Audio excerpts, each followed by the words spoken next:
Bismillahirrahmanirrahim. Alhamdulillah wadi masih diberi nikmat, mugi-mugi saged ngaji istiqomah manfaat barokah fiddini wa dunya wal akhirah. Bismillahirrahmanirrahim. Qauluhu kitabul jihadi utawi kitab nerangake perang. Nah, iki bahas masalah jihad atau perang. Di pembahasan kita yang akan kita bahas nantinya syarat-syarat wajib jihad bagaimana dan lain-lain. Qauluhu wa syaraitu wujubil jihadi utawi pira-pira syarat wajibe perang. Iku sab'u khisalin iku 7 pira-pira perkara.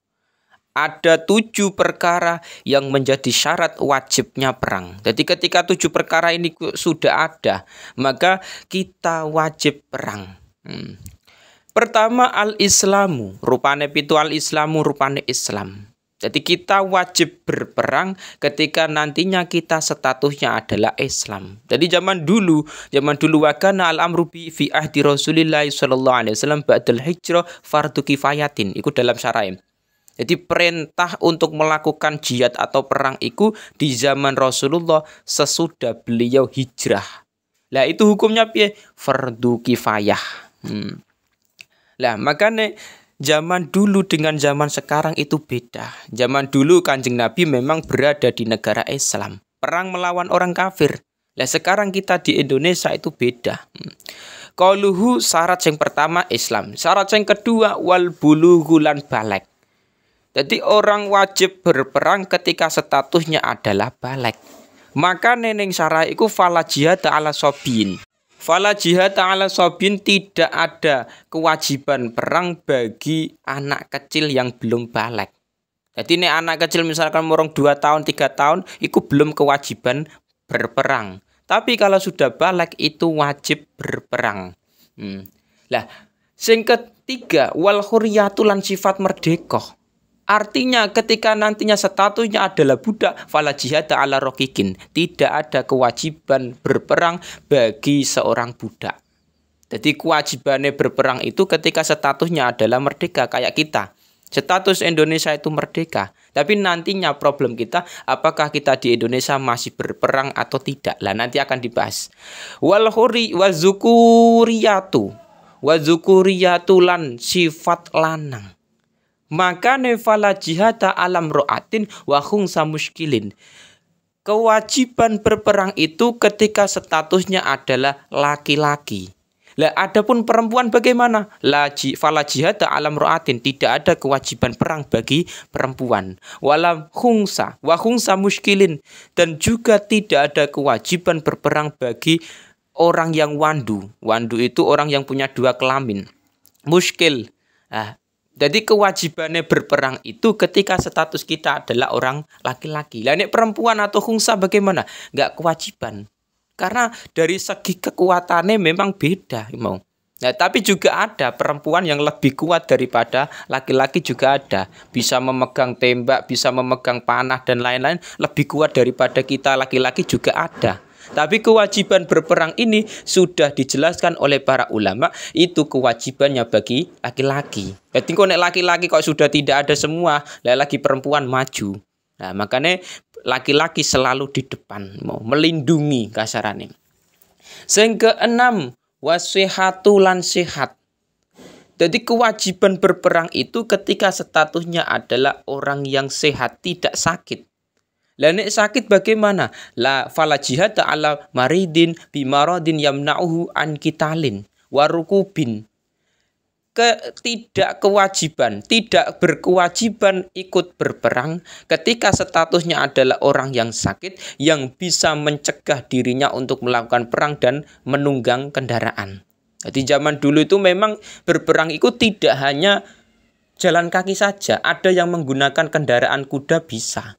Jadi memakai kuda atau berjalan juga ada. Tapi zaman sekarang namanya berperang itu lebih modern lagi. Kita menggunakan di negara-negara maju itu ada yang menggunakan tank, ada yang menggunakan kapal selam, ada yang menggunakan pesawat jet, macam-macam zaman sekarang karena lebih modern. Beda dengan zaman dulu. Zaman dulu kendaraannya rukupe ya memang kewan hewan yang statusnya adalah bisa berubah jaran atau lain-lain. Tapi zaman sekarang, apakah kita masih bisa memberlakukan jihad ini? Lagi.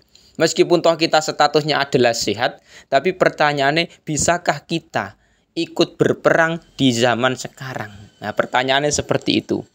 Makanya di Indonesia dengan zaman Kanjeng Nabi itu beda. Zaman Kanjeng Nabi itu zaman di mana negara jelas-jelas Islam.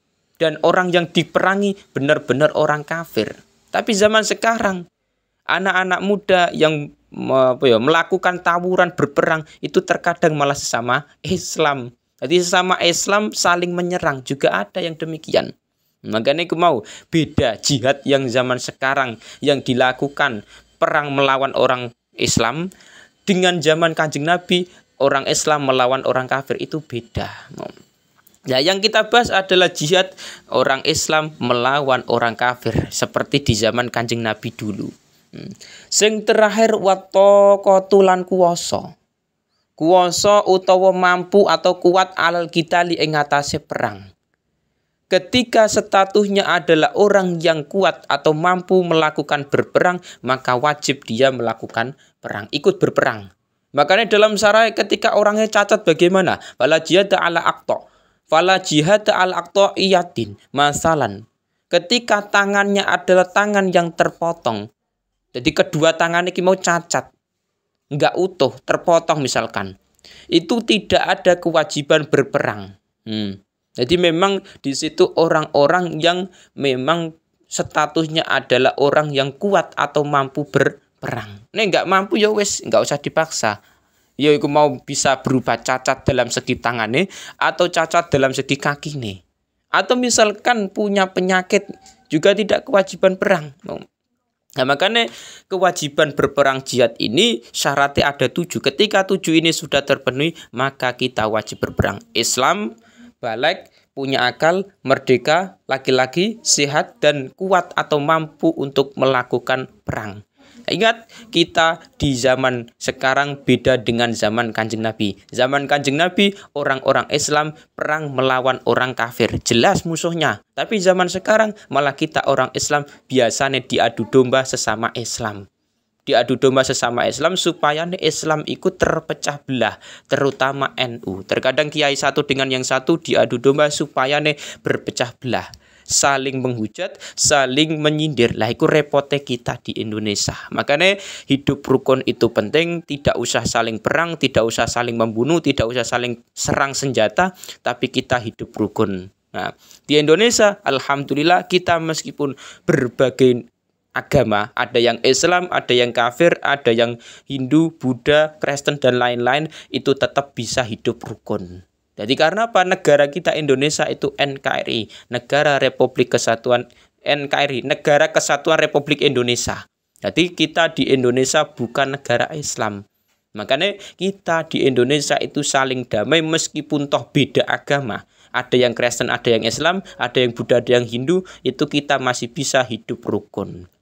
Beda dengan zaman Kanjeng Nabi. Zaman Kanjeng Nabi memang di situ perang melawan orang-orang kafir.